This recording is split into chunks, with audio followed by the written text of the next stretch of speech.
ipinapakita sa atin ng napakaliwanag ng Biblia na may mga spiritual forces lampas sa ating mga imahinasyon. Ito ay puwersa na naglalaro literally lampas ng mga nakikita ng ating mga mata. Efeso chapter 6 verse 12, sapagkat ang ating pagkikibaka ay hindi laban sa laman at dugo, kundi laban sa mga pamunuan, laban sa mga kapangyarihan, laban sa mga namamahala ng kadilimang ito sa sanglibutan, laban sa mga ukol sa espiritu ng kasamaan sa mga dakong kaitaasan.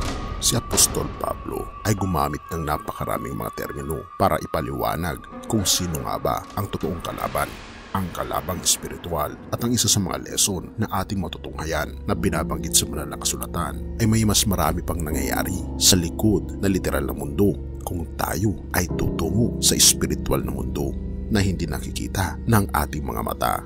Ngunit ang nakakalungkot, karamihan ng mga Kristiyano ay pinipiring nila ang kanilang mga mata sa mga topiko patungkol sa spiritual realm dahil sa maraming mga rason na pag pinag-usapan ang patungkol sa spiritual world ay nagiging panatiko ka sa iyong pananampalataya. Ngunit sasabihin ko sa iyo, ito ay hindi totoo. Ipinapakita ng Biblia na may mga nangyayari na katotohanan patungkol sa spiritual realm na hindi nakikita ng ating mga mata. Ang spiritual realm ay bumubuod sa dalawang grupo. Ang grupo ng ating Panginoong Diyos kasama ng mga anghel at ang grupo ni Satanas kasama ng mga demonyo. Si Satanas at ang mga demonyo ay kumikilos ng matindi at nagbibida-bidahan sa ating mundong kinagagalawan ngayon. Ngayon sa banal na kasulatan, partikular sa libro ng Revelation, makikita natin dito ang topiko ng Mark of the Beast o ang marka ng halimaw na binabanggit ang numerong 666. Ang Mark of the Beast na ito o ang markang halimaw na ito ay ito ang selyo ng mga sumusunod sa Antikristo. Kasama na rin dito ang mga false prophet at false Christ. Ngayon, napapakinggan natin ang patungkol sa markang ito. Ngunit hindi alam ng karamihan kung gaano kaimportante ang markang ito at kung bakit si Satanas kasama ng kanyang kampon at mga dyablo ay gustong-gusto niya na ang buong mundo ay mamarkahan niya ng marka ng halimaw. Dahil pag natanggap mo na ang marka ng halimaw, sigurado na 100% na ikaw o sino man ay pinali ng mapupunta sa naglalagablab na apoy at asupre sa impyerno. At ang bagay na ito ay binabanggit 5 beses sa libro ng Revelation chapter 13 at 3 beses na binabanggit sa Revelation chapter 14 verses 7 to 11. Oo kaibigan, ang issue ng Mark of the Beast ay tumutukoy sa pagsamba dahil ang marka ay hindi literal na 666 kundi ito ay may kinalaman sa pagsamba sa dyablo, sa Antikristo at sa mga kampo nito, at ito ay nangyayari na sa panahon natin ngayon kahit na ang mga tao ay hindi alam ang bagay na ito. At ang nakakalungkot, karamihan ay binabaliwala nila ang patungkol sa markang ito.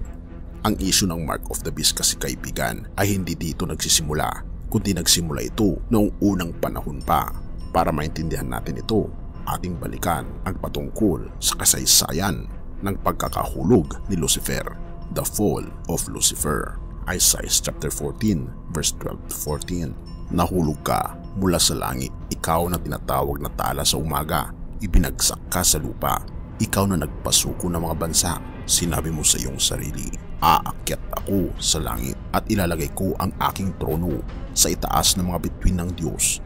Uupo ako sa itaas ng bundok na pinagtitipunan ng mga Diyos sa bandang hilaga.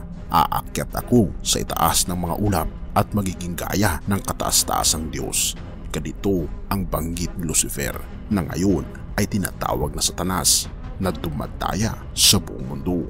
Na-witness ni Isaiah na ipinakita sa kanya sa isang pangitain ang patungkol sa detalyadong pagkakahulog ni Lucifer mula sa langit. Nakita niya kung gaano katanyag itong anghel na si Lucifer at na-witness niya kung gaano kaningning at kaganda. Ay ito naman ay nakita niya ang transformasyon ng isang tanyag na anghel ng langit na naging pasimuno ng kasamaan dito sa lupa.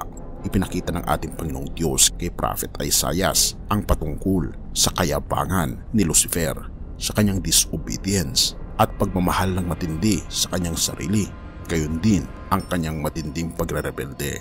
At ang pinakamahalagang nakita ni Prophet Isaiah ay ang kagutuman at kauhawan ni Lucifer na siya ay masamba. Babanggitin ko sa inyo ang 5 statement ni Lucifer.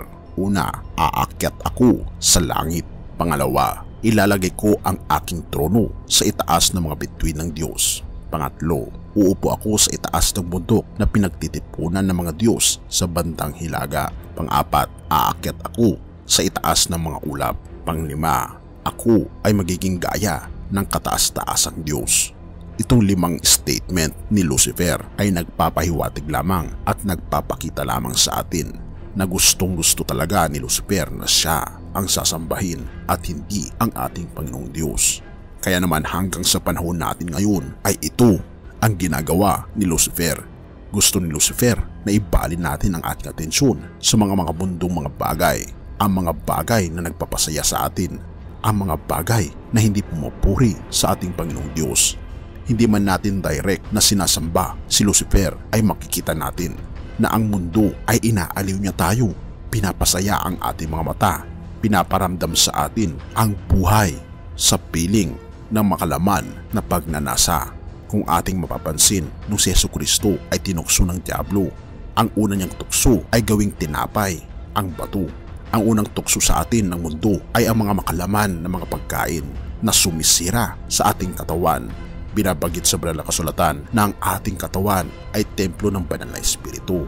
Ngunit dahil sa mga pagkain ito ay nagiging Diyos natin ang mga pagkain ito.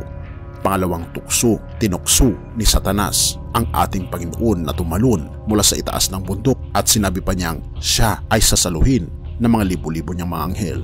Ngunit kung ating mapapansin mga kaibigan, ito ay humahambing sa ating panahon ngayon na ang mga tao ngayon ay inilalagay nila ang kanilang mga sarili sa kapahamakan dahil inilalapit natin ang ating buong puso sa tukso ni Satanas, na kahit na alam natin na ikapapahamak natin ito ay tinutukso tayo ni Satanas na magiging okay lang ang lahat dahil sa bandang huli ay tutulungan daw tayo ng ating Panginoong Diyos.